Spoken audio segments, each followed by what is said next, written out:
మహాగణాధిపతే నమః. సదాశివసమారంభాం శంకరాచార్య మధ్యమాం అస్మదాచార్య పర్యంతాం వందే గురు పరంపరాం. శ్రీమాత్రే నమః. ప్రేక్షకులందరికీ స్వాగతం.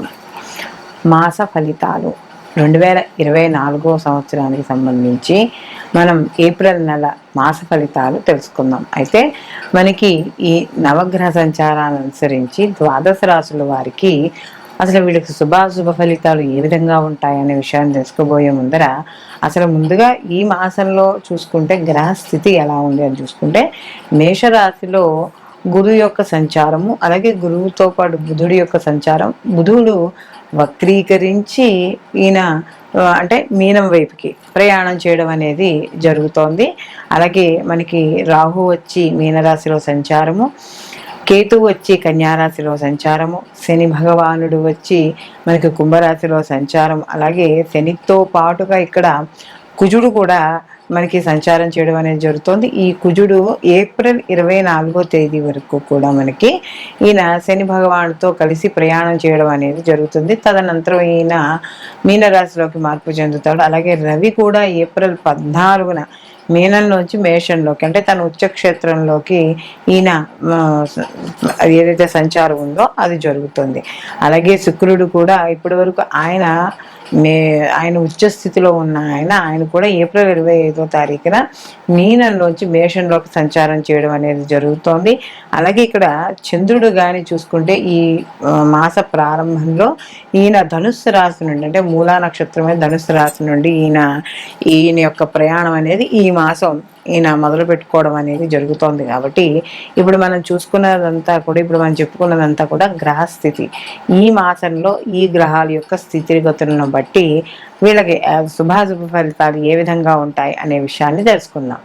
మేషరాశికి అధిపతి వచ్చి కుజుడు. మేషరాశిలోకి అశ్విని 1, 2, 3, 4 పాదాలు, భరిణి 1, 2, 3, 4 పాదాలు, కృత్తిక 1వ పాదము మనకి మేషరాశిలోకి వస్తుంది. మేషరాశిలో గురు బుధువుల యొక్క సంచారం అనేది నడుస్తోంది. అలాగే బుధుడు యొక్క వక్రీకరణ కూడా ఇక్కడ మనకి జరుగుతోంది. అయితే ఇక్కడ బుధుడు వక్రీకరించి ఏ స్థానం వైపుకి అంటే తన నీచ స్థానం వైపుకు ప్రయాణం చేయడం అనేది జరుగుతోంది. అయితే ఈయన వెనక్కి తిరిగి ఎప్పుడైతే చేస్తున్నాడో మనం చూసుకున్నప్పుడు ఈ వక్రీకరించడం వల్ల బుధుడు కొన్ని ప్రయోజనాలు కూడా ఈ యొక్క మేషరాశి వాళ్ళకి ఉంటాయి. అయితే ఏవైతే ఈ వక్రీకరించడం వల్ల అంటే ఇప్పటివరకు బుధుడు జన్మలో ఉండే దోషాలు ఏవైతే ఉన్నాయో ఈ వక్రీకరణ ద్వారా దానికి సంబంధించిన ఏవైతే ఇబ్బందులు ఉంటాయో ఆ ఇబ్బందులు తొలగే అవకాశం అనేది ఎక్కువగా కనబడుతోంది. దీనివల్ల ఏం జరుగుతుంది అంటే వీళ్ళకి ఈ మేషరాశి వాళ్ళకి కానీ చూసుకున్నప్పుడు ఈయన తృతీయ షష్టమాధిపతి. ఈ తృతీయ షష్టమాధిపతి అయిన బుధుడు జన్మలో ఉండి వక్రీకరించడం వల్ల వీళ్ళకి ఏవైతే ఆర్థికపరమైన లావాదేవీలు జరుగుతున్నాయో అవి స్నేహితుల మధ్య కావచ్చు, లేకపోతే బంధువుల మధ్య కావచ్చు, ఏవైనా సరే అవి లావాదేవీలన్నీ కూడా కొలిక్కి రావడం, రాని బాకీలు రావడం, ఆర్థిక పరంగా కూడా కాస్త కొంచెం నిలదొక్కుకోవడం అనేది జరుగుతుంది.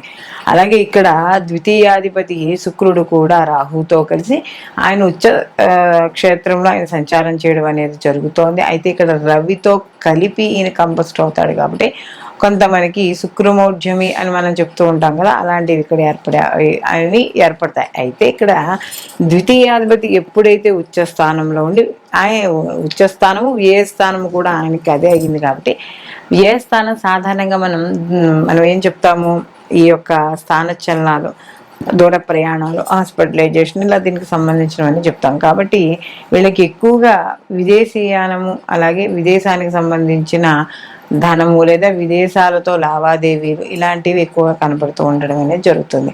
అలాగే ద్వితీయాధిపతి మరియు ఇక్కడ సప్తమాధిపతి కూడా వీళ్ళకి ఈ యొక్క శుక్రుడే అవ్వడం వల్ల కాస్త ఈయన ఎప్పుడైతే వేరే గ్రహంతో ఈయన అస్తంగత్వం పొందాడో కొంత సప్తమాధిపతి కూడా అయ్యాడు. కాబట్టి కాస్త స్పౌస్ విషయాలలోనూ వాటిల్లోనూ కొద్దిగా జాగ్రత్త తీసుకుంటే సరిపోతుంది. అలాగే వాహనాలు కొనుగోలు చేయడానికి, అలాగే గృహ ఆరంభాలకి, గృహాలు కట్టుకోవడానికి ఇలాంటి కూడా ఈ యొక్క మంచి సమయంగా చెప్పవచ్చు. అలాగే ముఖ్యంగా చూసుకున్నప్పుడు ఈ ప్రాపర్టీకి సంబంధించిన విషయాలు, ఆస్తిపాస్తులు ఏవైనా కొనుగోలు చేయాలన్నా, చెందాలన్నా అలాంటి వాటిలో కూడా చాలా అనుకూలంగా ఉంటుంది. సంతానపరంగా కూడా అనుకూలత. అలాగే ప్రత్యేకంగా సంతానం కోసం ఎవరైతే ఈ ఐఏఎఫ్లు అవి చూస్తున్నారో వాళ్ళందరికీ కూడా అనుకూలంగా ఉంటే సంతాన వృద్ధి అనేది, వంశాభివృద్ధి అనేది తప్పకుండా జరుగుతుంది. అలాగే కొన్ని కొన్ని పనులు మాత్రం మధ్య మధ్యలో ఆలస్యంగా కనపడుతున్నా కూడా, ఎందుకంటే వీళ్ళకి ఈ యొక్క వ్యయ స్థానంలో ఎక్కువ గ్రహాలు ఉండడం వల్ల కాస్త నిత్య జీవితంలో కొన్ని పనులు ఏవైతే ఉన్నాయో అవి ఆలస్యం అయ్యే అవకాశం అనేది ఇక్కడ మనకి కనబడుతోంది. అలాగే ఇక్కడ కుజ శనుల యొక్క కలయిక వల్ల కూడా కొంత వీళ్ళకి చిన్న చిన్న మార్పులు అనేవి కూడా చోటు చేసుకుంటాయి. అలాగే వృత్తి ఉద్యోగ వ్యాపారాల్లో కూడా శ్రమ అధికంగా ఉంటుంది. విద్యార్థులకు కూడా అనుకూలంగా ఉంటుంది. అలాగే ఎవరైతే లలిత కళలు, సంగీతము ఇవి నేర్చుకుంటున్నారో వాళ్ళకి చిన్న చిన్న ఆటంకాలు మధ్య మధ్యలో ఏర్పడే అవకాశం అనేది కనబడుతోంది. కాబట్టి ఎందుకంటే వీళ్ళకి ముఖ్యంగా చూసుకున్నప్పుడు పంచమాధిపతి అయిన శుక్రుడు, పంచమాధిపతి అయిన మనకి ఇక్కడ రవి, అలాగే వాళ్ళతో అంటే ఇక్కడ శుక్ర రాహులతో కలిసి దాని తర్వాత ఏప్రిల్ కూడా ఈయన నుంచి కూడా ఏప్రిల్ ఈయన 14 నుండి కూడా ఈయన మీనంలోకి ఎప్పుడైతే మీనంలోంచి మేషంలోకి మార్పు చెందుతాడో అప్పటి నుంచి కాస్త అనుకూలంగా ఉండడం అనేది జరుగుతుంది. ఎగుమతి దిగుమతుల వ్యాపారాలు అలాంటివి కూడా అనుకూలంగా ఉంటాయి. అలాగే ప్రత్యేకించి ఎవరైనా వాళ్ళు కంపెనీ షేర్స్లో కానీ అలాంటివి పెట్టాలనుకున్న వాళ్ళకు కూడా అనుకూలంగా ఉండడం అనేది జరుగుతోంది. అయితే మనం ఇప్పుడు ఏ రాశికి ఆ రాశికి సంబంధించిన ఫలితాలు అనేవి చెప్పుకుంటున్నాం. మనం ప్రతిసారి చెప్పుకున్నదే ఈ గోచార ఫలితాలతో పాటుగా జన్మజాతక ఫలితాలు కూడా ఎప్పుడు పరిశీలనలోకి తీసుకోవాలి అని.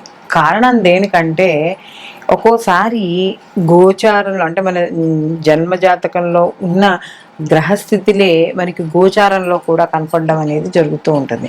అప్పుడు వాటి యొక్క తీవ్రత అంటే శుభగ్రహాల కానీ యొక్క కలయిక అయితే ఒక రకంగా ఉంటుంది వాడి స్థితిగతులను బట్టి. అలాగే ఆ యొక్క కలయిక అనేది ఏవైతే గ్రహాలు ఉన్న కలయిక కానీ ఏవైనా శత్రుగ్రహాలు అయ్యి ఉంటే అదే స్థితిని పొందుంటే వాటి నుంచి వచ్చే ఫలితాలు వేరేగా ఉంటాయి.